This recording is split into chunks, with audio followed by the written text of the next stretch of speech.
Hi, this is Scott, Kilo Sierra 6, Delta Alpha Yankee, and I am back from from some time off for the sniffles. I want to thank everyone that sent me some well wishes, and we're getting a little concerned that it was taking me a while to get back on the channel. And well, initially, yes, it had something to do with having those sniffles, but beyond that, the business, my day job over at Specter Gear, we're going through a bit of a transition that's taken a lot of my attention, so I haven't had a heck of a lot of free time. That's now complete. So going forward, you should be seeing regular videos from me again. But again, thank you for everyone that sent me emails and stuff. Didn't I'm going to get around to answering those and get around to answering some of the questions in the comments section over time. Now that I have a little bit of time to spend on it. So, but once again, thank you very much. So for today's video, and this is one that I kind of moved up in the priority list, and the reason being it's very timely at the moment. We're going to be talking about yet another mode that you need to consider for your EmComm response kit. Now, with our ham radios, particularly those that have been Mars modded, many of you have the ability to, at the very least, you have the ability to monitor frequent or different services outside of the amateur radio bands, such as FRS, GMRS, MERS, public safety, etc. And for those that have done the Mars mod, they have the ability to transmit during verified valid emergency situations, which is legal by the rules. And I have a whole video discussing Mars mods and when they're appropriate and kind of how to carry those out. So I won't relitigate that in this video. But suffice it to say, and I've said it a few times so far, the more communications methods that are at your disposal, that equals capability, and capability equals options. And the more options you have, the more effective you're going to be. So having the ability to communicate across a wide spectrum of radio services is critically important. At the very least, having the ability to monitor those radio modes is important. So I suggest that you do that. But one that I find odd that a lot of people do not incorporate into their EmComm kits is the original social media network, and that's CB radio. And I kind of know the reasons for that. There is sort of a, my school versus your school, Jets versus Sharks, competitive kind of thing between ham radio and CB. The CB guys look at ham radio guys as snobs, and the ham radio guys look at the CB guys as slobs. And while those are generalizations, and I don't often actually encounter people that are like that, spend a little time online and you will find some folks that are of that mindset. It's ridiculous, it's silly, it's stupid. CB radio, admittedly, there's a weirdness factor that accompanies that. But having said that, I suggest if you ever get a chance to go through Southern California, tune into some of the ham radio repeaters in Southern California. You will hear some pretty goofy stuff there as well. So each of the services has its own characters that do their very best to ruin the reputation of the service they're operating on. But when it comes to CB radios, why it's important in terms of EmComm is all of those truckers out there that utilize CB radio. Those are eyes and ears that can be effective towards you getting information and furthermore passing information during an emergency. But why this is timely, why I'm bringing this up now, has a lot to do with what's currently going on in the news cycle. If you paid any attention to what's going on north of our border, particularly amongst guys that drive big old giant trucks and have some issues with the way the government is treating them, you will see some interesting activity. And one thing everyone knows is truckers use CB, and they use CB a lot. Now, admittedly, there's a lot of truckers that are using ham radio as well. A surprising amount of truckers that use ham radio, actually. And they use both services equally. So what does that mean to us here in the United States?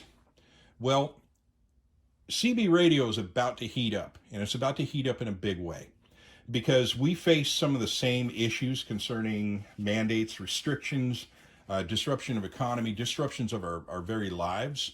And I'm not going to let this devolve into a political argument.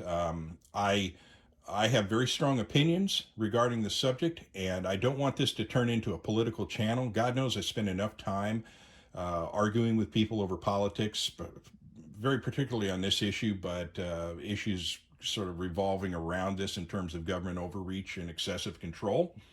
But I'll just put it right out there. I very much support what those guys up north are doing. And what I'm hearing, and give you a little bit of backstory, I come from a family that has a pretty rich history in regards to trucking. I have cousins, I have uncles that are truckers. I have friends that are truckers.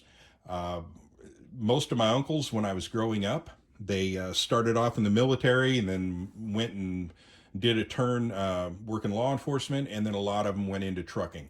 So I grew up around truckers. I know who they are. I know how they think. I possess, they tend to have a bit of an irreverent spirit, which I particularly appreciate. In fact, during the 70s, if you think about it, not only was CB one of the more popular things for people to do, and getting to CB radio, and I was going to talk about that in a moment, but CB radio was interesting in that it was so accessible, it's so easy to deploy, easy to operate. It created a lot of amateur radio operators. I mean, it was genuinely the original social media network. There were, people that otherwise who'd never gotten involved in radio that were, had base stations in their homes and mobile units in their cars, and CB was like a big thing.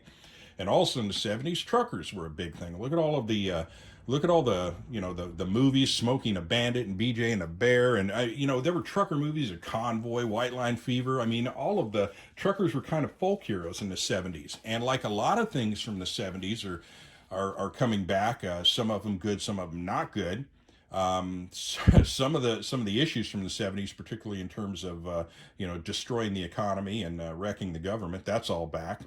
But the truckers, once again becoming folk heroes, is about to return because, given what is happening up north, what I'm hearing from the American truckers is if what happens, if what they're talking about actually occurs, it is going to turn out to be the most epic hold my beer moment ever recorded in human history. If you think things are going nuts up north, imagine what's going to happen when the truckers in the United States decide, okie dokie, we're in too.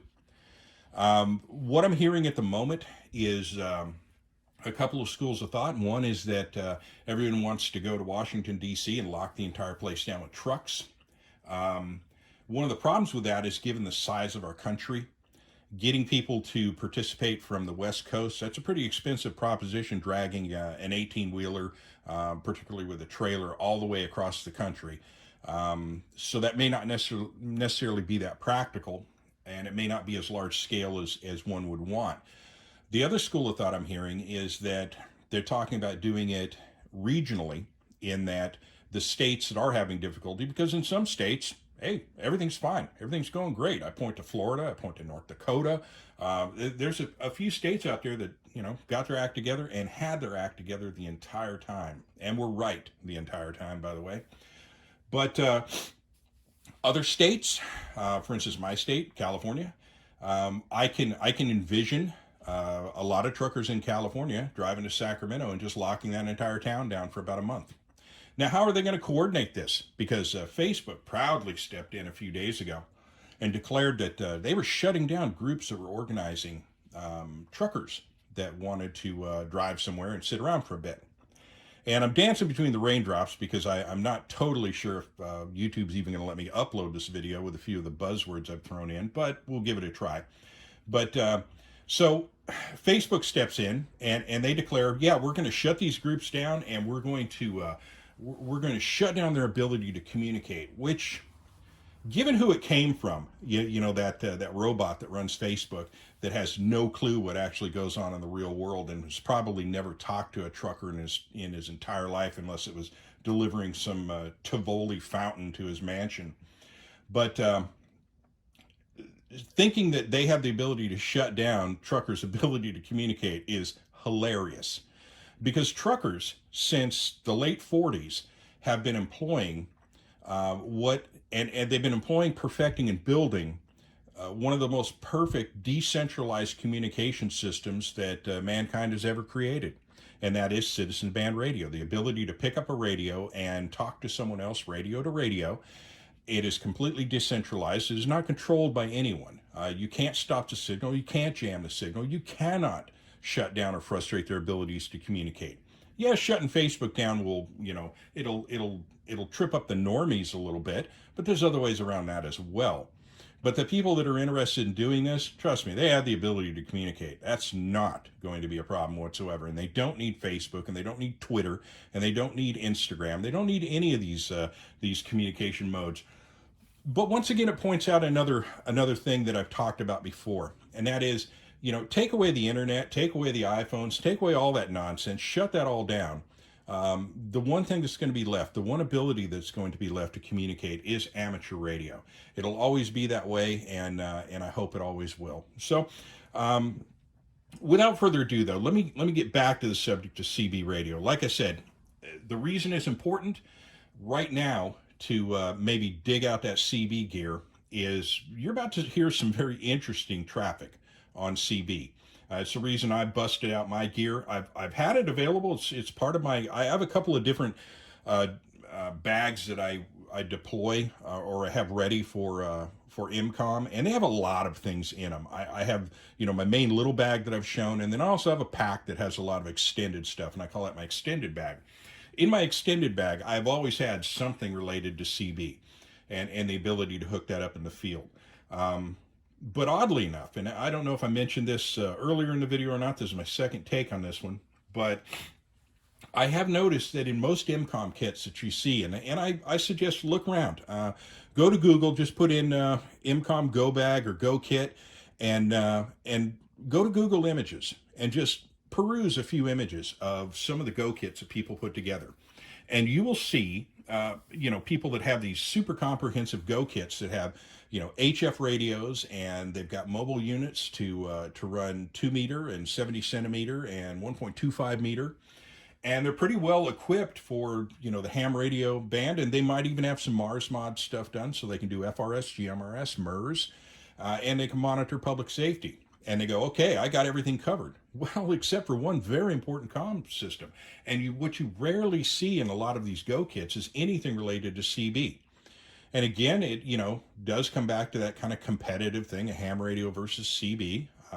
It exists, it genuinely exists, but I wouldn't overlook it if I were you, because it is important. And the ability during an emergency or something to be able to hear what the truckers are seeing out there on the road, pass message traffic further down the road, and something quick side note. I was in thinking about this video and all of the topics surrounding it.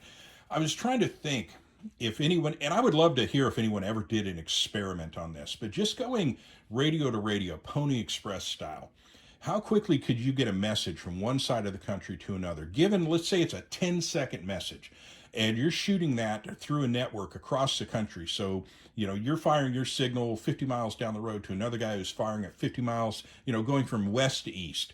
So I'm going to talk to somebody from Tulare County, I'm going to talk to somebody in Kern County. Kern County is going to talk to Inyo County. Inyo County is going to talk to someone in Mojave. Mojave is going to talk to someone in Vegas, and on it goes. If it's a 10-second message, how long would it take to transmit that from one side of the country to another, just radio to radio? And it gives you an idea of the reach that you can get. Of course, with HF, I understand that's hemispheric and in some cases worldwide. But from a more like I say, decentralized, lower cost, rubber meets the road kind of method. CB, like I said, has a lot of value to it. So that's a little tangent, but may not even be necessary to include here. But again, it points out another thing that you can do with radio as far as passing traffic and staying on top of things. So what do I do? What do I use in terms of CB radio? Let's get into the meat and potatoes of that. Let me get the FT60 out of the way. The rig that I have in front of us right now is a Midland 75-822. I bought it quite a long time ago, actually. This existed in my kit well before ham radio ever did.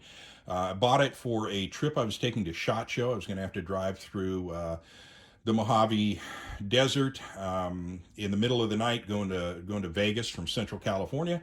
And I thought it'd be nice to be able to talk to somebody on the road and have some ability to reach out should I be in a non-cell traffic area and need to raise the alarm for whatever reason. And I got this rig. It was at the time it was kind of pricey, really. Unfortunately, I checked this morning and it looks as if this has been discontinued. For some reason, it's sold out everywhere you go. I'm sure they're still obtainable. There are a couple of other units like this. But what you see is an HT in front of you. And first off, I don't recommend an HT for what you're about to do. There are some very smaller mobile units that sort of do the same thing this will do, and I'll show its party piece here in a moment. But in terms of the antenna, while it might be good for monitoring some traffic, as far as getting a signal out, it's relatively useless. You could use it kind of from a local tactical standpoint, like an FRS radio, and get about maybe a half mile out of it, maybe a little bit more. But it's subject to all of the same restrictions that a typical HT would be, and in fact a little bit worse, because when you're talking CB, you're not talking 2 meter, you're talking, and I hope somebody corrects me if I'm wrong on this, and I probably am. I think it's 11 meter. Excuse me. There's that cough. Still a little bit of it left, but not too bad. One of the main reasons kept me off doing videos for a while. I couldn't get 2 minutes without coughing. But back to this. So what I did with this is, the first thing I did was I got myself a mag mount antenna to put outside the car. Always a good idea if you're going to be moving in a vehicle, have some kind of antenna mounted outside the car. Same rules for ham applies to CB. In this case, I went with a little a mag mount called a Wilson Little Will. It was fairly high regarded. It is a 36-inch long antenna, which makes it, and I'm going to have to check exactly what wave that would be, or what wavelength that would be, but it's still a bit compromised, but it's a halfway decent antenna. I can get out there a little bit with it, and again, being a mag mount, I can throw it on top of a truck. I can mount it in my EmComm kit, and when I show the Pelican case kit that I have, you'll see I have a steel panel attached, so I can put mag mount antennas on there to function as a ground plane. So I've got a decent mag mount for it. But the real party piece with this radio is this little case on the bottom. This is your battery case, and you get two types. There's one that's slightly longer than this that holds rechargeable batteries. This is for alkalines.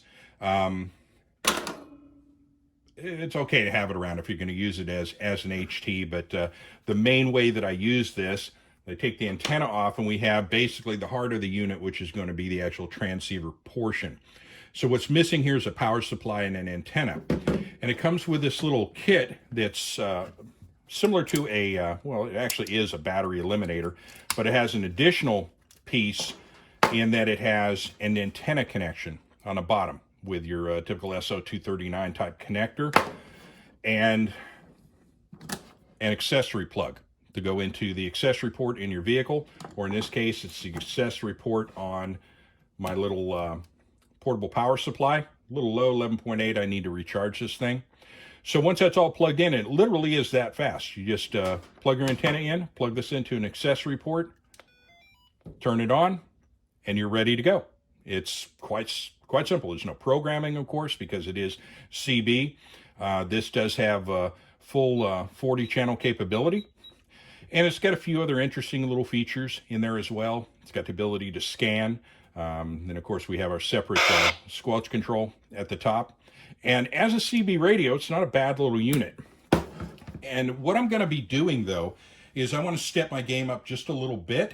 And a while back, I bought one of these, just sort of a, turn this around, kind of an impulse purchase. I bought it mainly just as a pistol case. I already have a pistol case, didn't really need it. But I kind of have an idea of doing kind of a mini go kit out of this. And I'm going to use this, I think, to mount a little President rig in there. And I'm going to take the air valve off the front, and I'm going to use that for my antenna connector. And I'm probably going to, I may power pole some, the power port on the outside, or I may just go with a lead that I can pull out of the container and plug into a box here. But the company president makes a number of interesting little rigs. They're not terribly expensive, and that's another cool thing about CB radio. In comparison to ham radio gear, the stuff is crazy inexpensive. You can get even their nicest mobile rig, and I think it's called the McKinley. And this thing's got single sideband. It's got all kinds of neat features on it. It is their most expensive rig is right around $200. You could get you can get a fairly decent rig all the way down to around $100, and you incorporate that with a mag mount. And I'm going to be playing around also with some wire antenna that I can set up. Probably going to be a center fed dipole kind of setup that I can get and get some extend that antenna out as to its proper length, and see if that brings in a bit more signal and gives me the ability to get out there. And I've got a bit more research to do because, in all honesty, CB radio has always been kind of a plug and play thing. I've never really looked into digging, or I haven't dug that deep into some of the intricacies of some of the ways, some of the tricks that you can apply. So I'm going to be looking at kind of doing that. And this channel, to be honest with you, I'm not an expert at this stuff. I'm just an end user like you are. I'm just showing off some of my gear and telling you how it's worked for me. And most of you are way more knowledgeable about this stuff than I am. So you CB radio guys, down in the comments, tear it up. Throw some ideas out there. I'd certainly love to see it. And I definitely love to incorporate the CB guys into the world of EmComm because they're important to this kind of stuff. And, in the end, maybe we'll get some people that will flip the other way and incorporate some ham radio stuff into their CB package. So that's kind of it. That's really the intent of it. And like I say, with things kind of heating up, and with CB sort of being at the forefront of all this in terms of coordination and communication throughout this thing, and if it goes off, because to be honest with you, I've seen enough of these things where there's a lot of talk and everyone's getting ready and okay, this is going to happen. It's finally, this is finally going to happen. That's finally going to happen, and then it fizzles out and nothing at all happens. And this goes all the way back to Y2K and everything forward. Some stuff, that used to be conspiracy theories and weirdness, today is actually fact in what's going on at the moment. So who knows? Who knows when this stuff is actually going to develop? But at the very least, in terms of EmComm, think about throwing some CB into your mix. So with that, I'll bring it to a close. I've talked long enough. Again, thanks for all the well wishes. Thanks for everyone that has supported the channel. I'm really touched, and I think it's fantastic. I'm enjoying doing this and look forward to doing it for a good long time. So with that, I'll bring it to a close. Thank you for listening. Have a great day. This is Kilo Sierra 6 Delta Alpha Yankee Scott in Southwest Visalia, California. Have a great day.